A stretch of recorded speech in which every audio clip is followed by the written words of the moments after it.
വൈക്കങ്ങാട് ഏറ്റവും വലിയൊരു ഉത്സവമാണ് വൈക്കത്തഷ്ടമി. ഇന്ന് രാവിലെ 8:30 ദേ വൈക്കത്തഷ്ടമിക്ക് കൊടിയേറി 12 ദിവസത്തെ അഷ്ടമിയാണ്.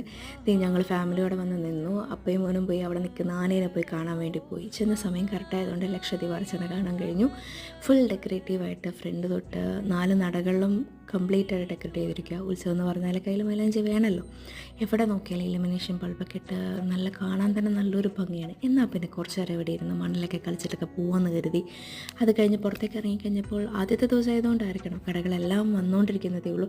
എങ്കിലും അത്യാവശ്യം ചെറിയ കടകളൊക്കെ വന്നു തുടങ്ങി. മലയും വളയും കമ്മൽ കുഞ്ഞുങ്ങൾക്കുള്ള എല്ലാ കാര്യങ്ങളും കളിപ്പാട്ടങ്ങളെല്ലാമായി. ഞങ്ങളുടെ മുമ്പിൽ കൂടെ ചിട്ട നടന്ന് ഓരോന്നും കാണിച്ചു തന്നുകൊണ്ടിരുന്നു. തക്കുന് വേണ്ട സാധനങ്ങളൊക്കെ വാങ്ങിക്കുമായിരുന്നു. എല്ലാവരും ഒരുമിച്ച് കൂടുന്നൊരു അഷ്ടമി ഉത്സവമായതുകൊണ്ട് തന്നെ ആയിരിക്കണം രാവിലെ വന്നാലും തിരക്കാണ്, വൈകുന്നേരം വന്നാലും തിരക്കാണ്. നമ്മൾ സമയം നോക്കിയൊക്കെ വന്നിട്ടൊന്നും ഒരു കാര്യമില്ല, എപ്പോൾ വന്നാലും തിരക്കാണ് ഇവിടെ. വൈക്കംകാരെല്ലാവരും ഒരുമിച്ച് കൂടുന്നൊരു ഇതായതുകൊണ്ട് തന്നെ എല്ലാ ചെറിയ കടകളും വലിയ കടകളെല്ലാം